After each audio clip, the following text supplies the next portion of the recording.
Yuxunun təəccüblü elmi. Gəlin birlikdə hamımızın yaşadığı, amma çox az anladığı bu fundamental prosesin dərinliklərini enək və onun sirlərini açaq. Gəlin bir anlıq düşünək. Həyatımızın, bəli, bütün ömrümüzün tam 1/3-ni niyə şuursuz, yəni huşsuz bir vəziyyətdə keçiririk? Bu olduqca heyrətamiz bir sualdır və bugünkü mövzumuzun tam mərkəzində dayanır.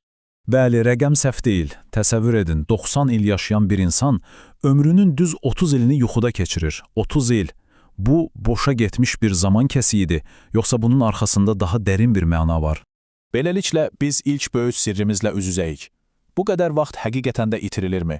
Yoxsa bu, bədənimizin və beynimizin bizim xəbərimiz olmadan gördüyü ən vacib işlərdən biridir? Gəlin bu sirrin pərdəsini aralayaq. Baxın, yuxu sadəcə bizim üçün deyil. O, bir seçim yox, bütün canlılar aləmi üçün bioloji bir zərurətdir. Uçuşun ortasında yatan quşlardan tutmuş, beyninin bir yarısı oyaq qalan balinalara qədər, hətta kiçik soxulcanların belə öz istirahət dövrləri var. Təbiət bizə deyir ki, yuxu müzakirəyə açıq deyil. Yaxşı, əgər yuxu bu qədər vacibdirsə, onun məqsədi nədir?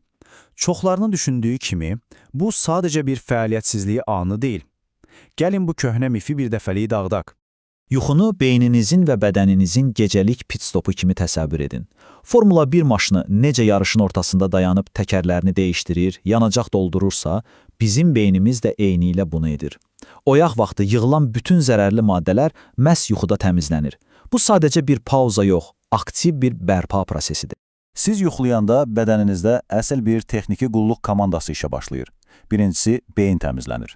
İkincisi, gün ərzində öyrəndikləriniz çeşidlənir və yaddaşınız möhkəmlənir. Üçüncüsü, əzələləriniz bərpa olunur.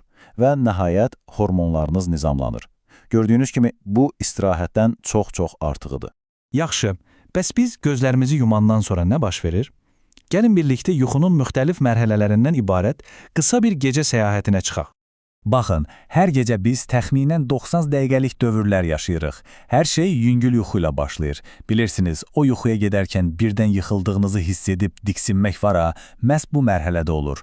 Sonra bədənin bərpa olunduğu dərin yuxu gəlir və sonda ən maraqlı hissə, yuxular gördüyümüz REM mərhələsi.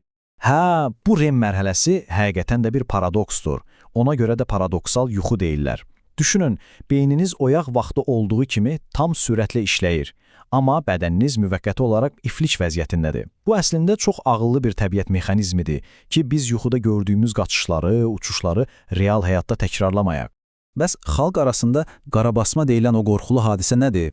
Əslində bu tamamilə təbii bir şeydir. Bəzən olur ki, beyniniz REM yuxusundan bədəninizdəki iflic vəziyyəti bitmədən biraz daha tez oyanır və siz oyaq olsanız da hərəkət edə bilmirsiniz. Bu mistik bir varlıq deyil, sadəcə beynin kiçik bir sinxronizasiya xətası.